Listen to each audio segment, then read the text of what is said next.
Kwako le mikhomako avuxeni FM murikona ku nga va a xipinda ka xihosi kumbe ka makhosiya ka xilonga xigwedziva namba 10 ka masivamele xingele xikombedzi xikhovo ka sengwe malipati davata ku katsa asave ka muteyo masekesa ndhali xikwako kun'wana na kun'wana mu kumekaka kona ku kumba na le an'wenedzi vatsonga va ka hina nkarhi wa xitori xa n'wina wo tsokombela se u fikini kwatsa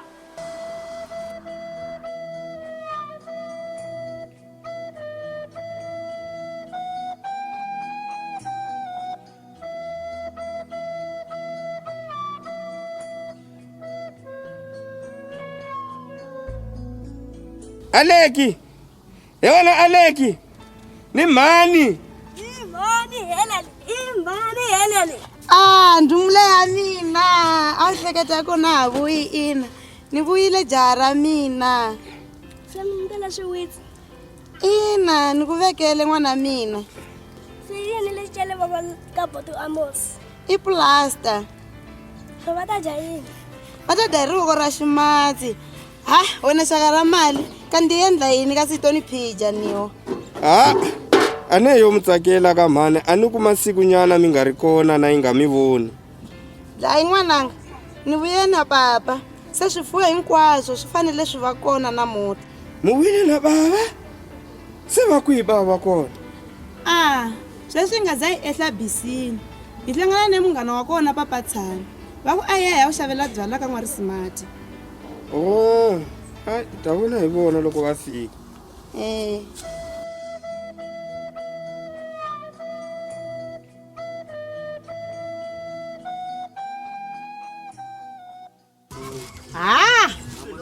Mulovile, xilungu xi mu metile zwexo. Eku kala mi ku malembe mambirida. Mu nga khanzelangi na le no kaya le. Se anda ku yini ke? Anu mazitwa ko anu ku valungu.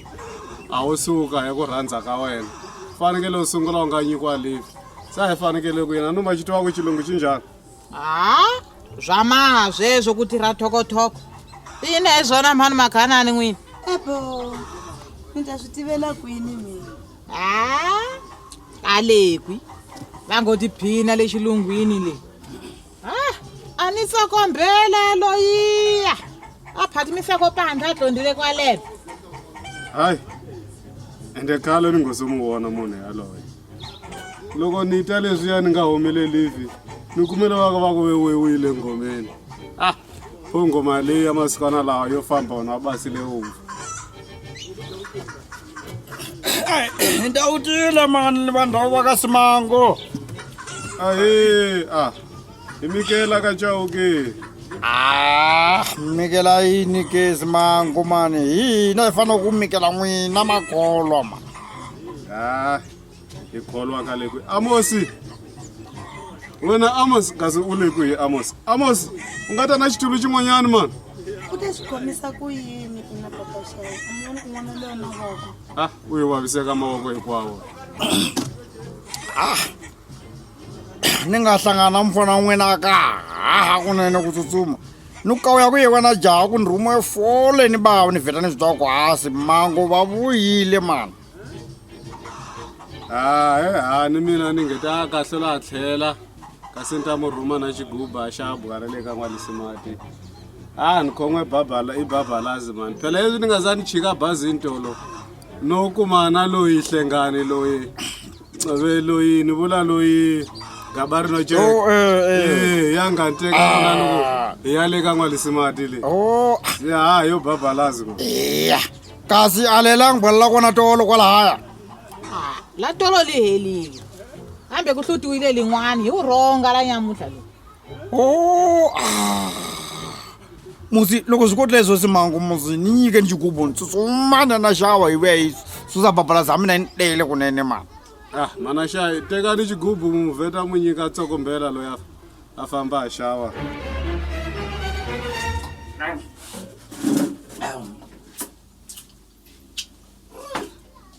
Ti lakatsela. Awu frayile mani wa mugezana. Juku migeni. Onu ku belana mavoko. Awu frayile wa mugezana. kambe no kheza ngopfu simango hikuku loko va nga voni a ti ya zhikela kwi swilungu leswi se u lava ku ni byela ku le ka wona ka va nga koti ku foraya ka kona loko a lava ku tshamela ku gazwa muti wa mina leswi a wona swi lava simango mantsika zweswo mula ku laha va tshamela ku busa swo kwala ka va getela swo kwala va ha muti vona va lavaya hayi vuli mavito ya vanhu njamu se swa hambana ku vila poto lin'we manje a ni swi vulangi mina eku tsokombela loyi mi n'wi rhambaka loko a xurha byala i ta sungula ku chachara hi leswi se mungu la ku ni nga vule ku n'wathovo va lava va nga kwala ni nga tshami vo va tshamele ku busa xivungu xeka kwama ni nga vuli ku va busa ka simango va tshamela ku busa la suka la a ni ta tsandzisiwa yini ku busa hi ku mhani vo tswala bava hahani va vona vatswaliwa ni bava vo tswala hahani va Hlengweni lowu loko a xurhile byala tsokombela a longoloke a yi gube muhlongolela yini ke muhlongolela tsokombela a ngo ti hlakanela a ngo ti hlakana loyi tsokombela a kona ni ngo rivala no vutisa lela ngoma hi wena mani hayi mayihlengana leswi swi tsike u swi dzikela mina hi ku vito lero la durha loko ko swi lava ku ni ku buyela ku mina malangoma ni tlhavela kitondo lokwala ni ku buyela hi ku to swi vona ku hayi u lava ku tlhaveliwa tondo kasi le wa ku heta ku gala a hi nyama la yi nga yona le wa ku heta nyama nyama yi nga njhani nyama ni ali le nyama yi nga tlhava kambe leyi nga tlhava ku kuta kuma ku a wu tlhavele vanhu hinkwavo mina ni lava yanga musolofu yi nga yimelani noce suka la u koxile yini u lava ku dlayeliwa tondolo ya wena weje n'wathovo hi mhaka ku mina ni meleka khumata mi nga hinkwato teka maswama leyi ku twala ka tona mina vuta mi nga ni endli leswo mani to va timhaka ta njhani wena leti u nga khoma tizaku ti lava tondolo timhaka ta njhani papaxaye mi nga rivali ka eku hi fanele hi ya ka hahani va nga ku va mi mekele xikhuwana xa vukanyi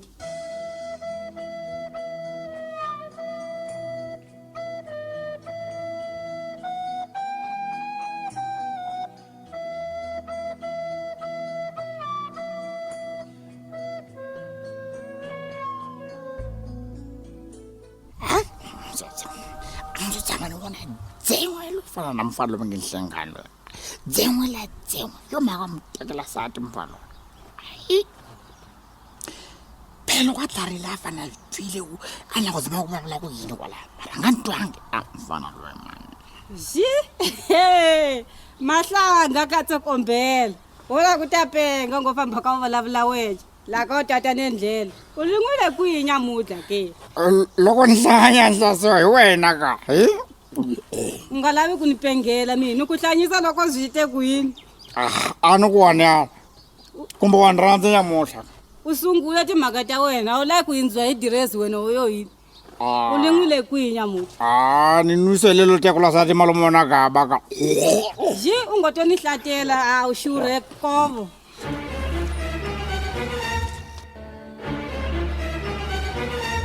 se leswi ni nga la ku ya na xambo wa le musikeni ni ta fambisa ku yini ku muzimba lowo wo foma hi ku fayeteliwa na rhama leyi laha vhimbile a ku za go ni fayetela hi swibakela ngogolwa ni n'wanuna ke vavanuna-kuloni go va pukapua ke rivale bya lembelele ku nga tlula muthangala hi ku tsutsuma boti xitlhangoma ende na vana va komba boti mabele ki nga ni endla ko ni ntirho wa loko nghenisiweni bava loko o hela hi tiku bya ha ta nyawula na xirhandzwa lexa gelegele n'wamugezana hehe mina loko swi nga hi swona swa n'wana a mi ta ni vonisa ku yini kwala gi tsakile ka ni nga fayeteliwa a mu rhwalanangi leswi mu endla no famba mu ni siya mina chepe xihonyo ni hombo yakwa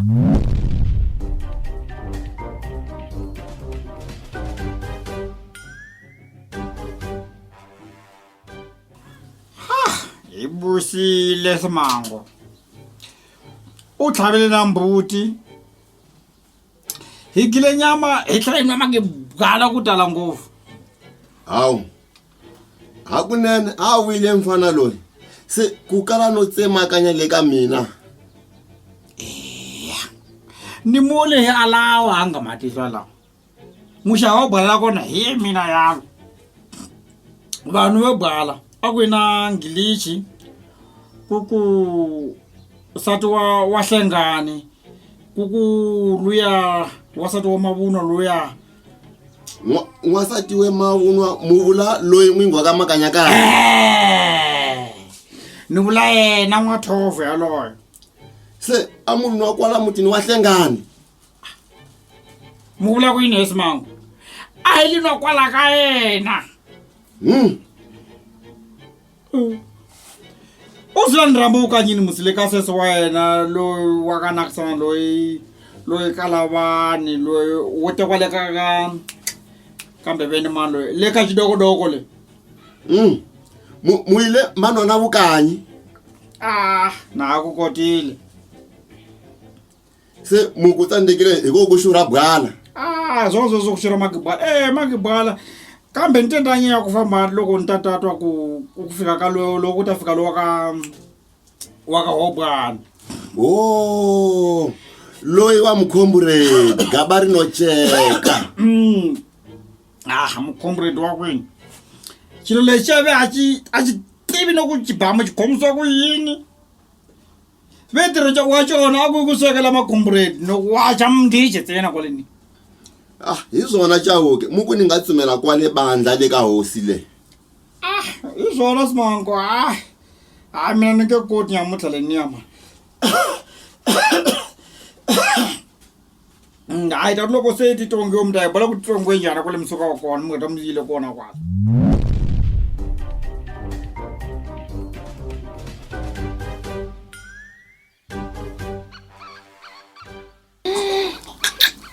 mfana loyi unizondele incovocomo ekukala a nga ta ni vona endzhaku ka malembe mambirhi a nge se vuya kaya a nga va a ni zondele yini kahle mfana loyi a nga va a humile a ya swi kuma eku ba wa yena u dlewe yini hambi a swi kumile u ta ni tirha yini mina davula tilo loko o ringeta ku lava ku ni salasala tsako ni ta mu omisa hlikani ximama mina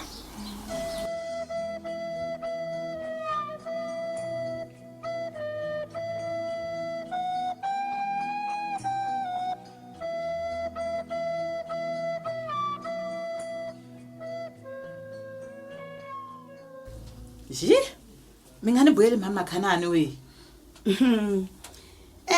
ta vuya vukati lebyi masiku lawa mhani N'wathovo ngopfungopfu vukati lebyi mi byi vonaka byo tshengwa kambe a ku za va tsukula eku etlela ndlwini mhaka ya mbheda ke a ni rha ku ri joro la vona ke n'wina a mi ta swi amukela mbilu yo basa pa se Hlengweni ke ku majola a nga ha tirhi la nyamuntlha na cinca xixevo ni lava nyama yo oma yi nga dengeliwa na n'wina nato kambe lako ba u nga ku to daya hi ku a nga onha hi kona loyi Hlengweni na mina a swi ni khomangi kahle xihambano se loyi Sokombela a lava ku baka yini siku leliya ke hlamukisi luya mi nga n'wi vuli hambi u ri xi nyimisile mbilu ya mina yima ko tsi ku hleka hi kona mhani Makhanani kambe Sokombela u lava ku tlhareliwa hi ku a nga onha swile ku tela ka zwona nuku kwalani mi vula tiyiso mhani N'wathovo phela loko dyo swi kuma Hlengweni yo mi nga fa kunene